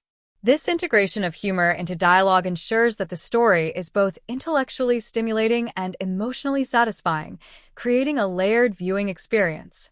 The script also excels in its use of exposition, providing necessary information without disrupting pacing or engagement. Given the complexity of the cons and the multi-layered narrative structure, exposition is essential for audience comprehension. Ward achieves this by integrating information naturally into character dialogue, casual interactions, and situational context. Characters reveal background, motivations, and strategic plans in ways that feel organic rather than forced, often using humor, subtle misdirection, or character-specific speech patterns. This skillful weaving of exposition into dialogue prevents confusion, maintains suspense, and enhances audience investment in both plot and character development. Pacing is another critical feature of the script. The Sting's dialogue is carefully timed to mirror the rhythm of the narrative, particularly during con sequences where timing and coordination are essential. Exchanges are concise yet layered, allowing for the rapid communication of information, humor, and tension simultaneously. Long monologues are avoided except when narratively necessary, while shorter, precise lines heighten suspense and reinforce audience engagement.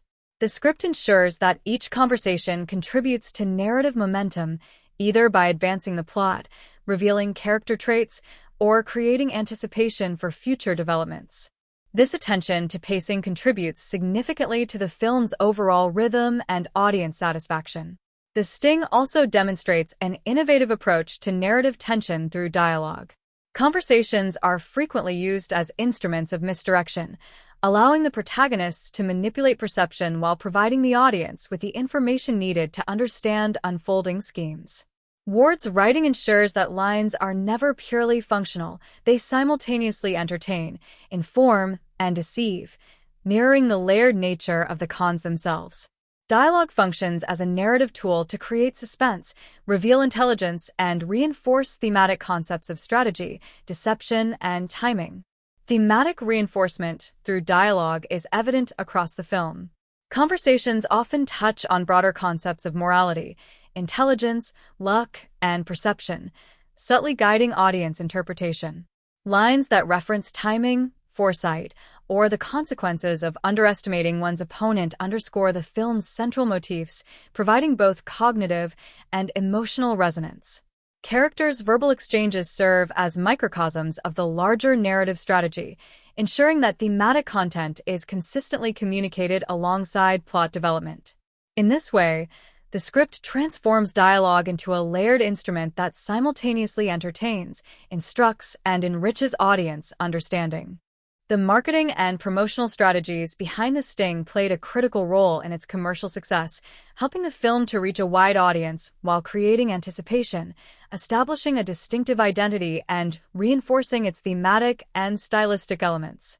The film's promotion was carefully crafted to highlight its key strengths: star power, clever storytelling, historical setting, and stylistic sophistication, while appealing to both general audiences and cinephiles. Examining these strategies reveals how the sting leveraged both traditional marketing tools and creative positioning to ensure widespread visibility and audience engagement. From the earliest stages of promotion, the film was positioned around its lead actors, Paul Newman and Robert Redford, who were already well established as major box office draws. Promotional materials emphasized their on-screen chemistry and reputations for charisma, skill, and charm, framing the sting as a star-driven vehicle as much as a story about intricate cons. Posters, trailers, and press releases highlighted the pairing of Newman and Redford, often showing them together in poses that suggested collaboration, cleverness, and stylish sophistication. By foregrounding their appeal, marketing leveraged star power to create anticipation among audiences who were eager to see two iconic actors share the screen in a high-stakes, clever narrative. The film's trailers were crafted to emphasize both intrigue and entertainment, balancing suspenseful sequences with moments of humor, charm, and character-driven interaction. Trailers highlighted the complexity of the cons without revealing the final outcome, creating curiosity and encouraging audiences to engage actively with the film's puzzle-like structure. Key visual motifs, such as the gambling halls, period costumes, and stylish cinematography, were showcased to establish the historical setting and aesthetic appeal.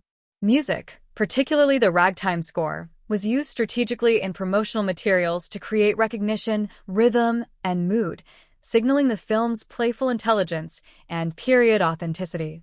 By combining visual style, star presence, and narrative intrigue, the trailers effectively captured the essence of the film while enticing a wide range of viewers. Poster design and print advertising also played a crucial role in the promotion of the sting. Posters often depicted Newman and Redford in stylish, period-appropriate attire, with visual cues that suggested sophistication, cleverness, and partnership. Typography, color palette, and composition were carefully chosen to reflect both the historical setting and the film's tone, blending elegance with a sense of playful suspense. Additional poster designs highlighted narrative intrigue, including subtle visual references to cons, poker games, and the urban landscape, signaling the film's plot complexity and thematic focus on strategy and deception. Print ads in newspapers, magazines, and trade publications reinforced these visual cues while providing concise summaries, star highlights, and quotes from early reviews to build credibility and excitement. Media appearances and interviews were another key component of the film's marketing strategy. Newman, Redford, and George Roy Hill engaged in extensive press tours, interviews, and television appearances, discussing the film's story, characters, and production process. These appearances humanized the stars, generated personal investment among audiences, and provided insight into the film's craftsmanship. Interviews often highlighted the meticulous attention to detail in costume and set design, the cleverness of the con sequences, and the musical adaptation of Scott Joplin's Ragtime, framing the film as both entertaining and intellectually satisfying. By offering behind-the-scenes perspectives, these promotional efforts reinforced the film's unique qualities and deepened audience anticipation. The historical setting of the 1930s was also leveraged in marketing, emphasizing both period authenticity and escapist appeal. Promotional materials highlighted the elegance of the costumes, the sophistication of the urban environments, and the allure of the era's criminal underworld. By situating the film visually and thematically within a romanticized vision of Depression-era Chicago, marketers were able to attract audiences interested in both historical nostalgia and stylish storytelling. The period setting became a key selling point, differentiating the sting from contemporary films while reinforcing its thematic focus on cleverness, timing, and moral ingenuity. Word-of-mouth promotion played a particularly important role in the sting's success. Early viewers and critics responded enthusiastically to the film's clever plotting, engaging characters, and aesthetic appeal, sharing their excitement through personal networks and media coverage. The film's intricate narrative and satisfying resolution encouraged discussion, speculation, and repeated viewings, amplifying organic promotion and sustaining interest over time. Positive word of mouth was bolstered by the credibility of established critics, whose reviews reinforced the notion that The Sting was not only entertaining but also sophisticated and well-crafted. The combination of critical praise, audience admiration, and star power created a powerful feedback loop, ensuring that promotional efforts were both effective and enduring. The release strategy further enhanced marketing effectiveness. The film premiered in select cities before expanding nationwide, allowing buzz to build through early audience reactions and media coverage. This staggered release enabled promoters to capitalize on reviews, word of mouth, and award season attention, sustaining audience interest and maximizing box office impact. Screenings were strategically timed to highlight peak audience availability, while theater environments were designed to complement the film style, often emphasizing period-inspired decor and visual cues that reinforced immersion. This holistic approach to release strategy ensured that marketing and audience experience were closely aligned, enhancing the overall impact of the promotion.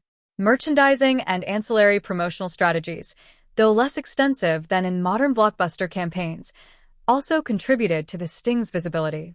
Music releases featuring Scott Joplin's adapted ragtime pieces were marketed alongside the film, allowing audiences to engage with its musical identity outside the theater.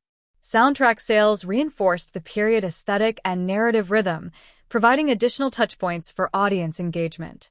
Publicity stunts, feature articles, and behind-the-scenes stories in film magazines highlighted production innovation, character dynamics, and clever plot construction, creating multi-layered marketing content that appealed to both casual viewers and more analytically minded audiences. The Sting occupies a unique place within cinematic history and a comparative analysis with other films, both in its genre and within the broader oeuvre of director George Roy Hill, reveals the distinctive qualities that contribute to its enduring appeal.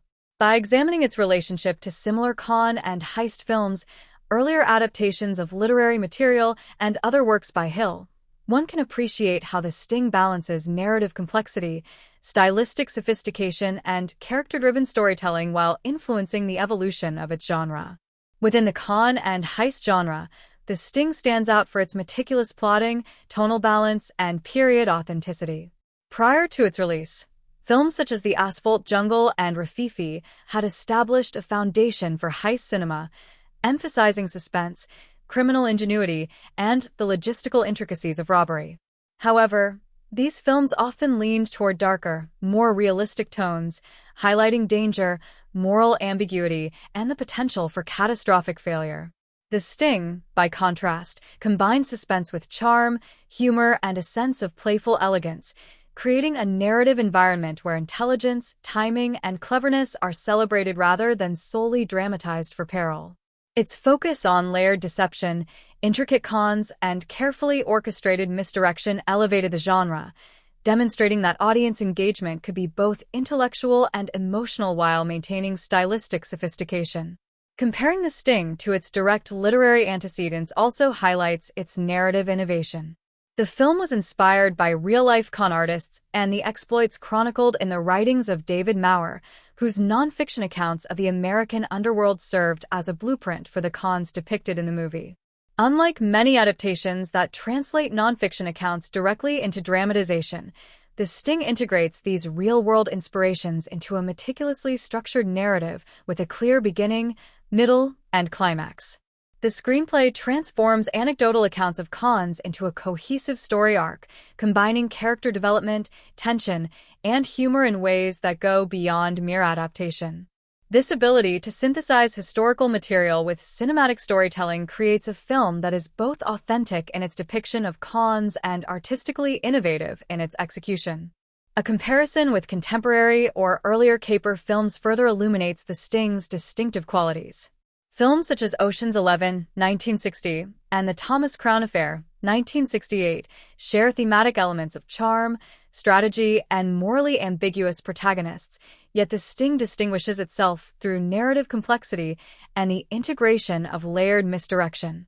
The climactic con sequences are structured with precision, revealing multiple layers of deception in a carefully timed crescendo that is rare in the genre. While Ocean's 11 focused on ensemble spectacle and the Thomas Crown Affair emphasized romantic intrigue, The Sting prioritizes intellectual engagement, character development, and the satisfaction derived from the orchestration of strategy. The film's ability to harmonize suspense, humor, and narrative ingenuity within a visually cohesive period setting sets it apart, offering a model for subsequent caper films that aspire to combine style with cerebral engagement. When examined alongside George Roy Hill's other works, The Sting reflects both continuity and innovation in his directorial approach. Hill had previously directed Butch Cassidy and the Sundance Kid, 1969, another collaboration with Paul Newman and Robert Redford, which similarly blended humor, charm, and stylish storytelling within a narrative of crime and adventure. Both films emphasize charismatic lead performances, the mentor-protege dynamic, and the interplay between skill, timing, and moral ambiguity. However, The Sting demonstrates a heightened emphasis on narrative intricacy, with multiple layers of deception and a more rigid structural architecture compared to the more free-form storytelling of Butch Cassidy.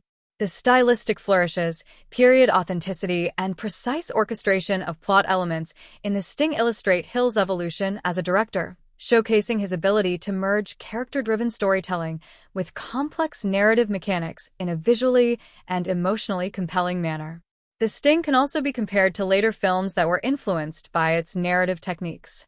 Modern heist films, such as Ocean's 11, 2001, and its sequels, as well as films like Matchstick Men, 2003, and The Brothers Bloom, 2008, demonstrate the enduring impact of The Sting's approach to layered cons, mentor-protege relationships, and the balance of suspense and humor.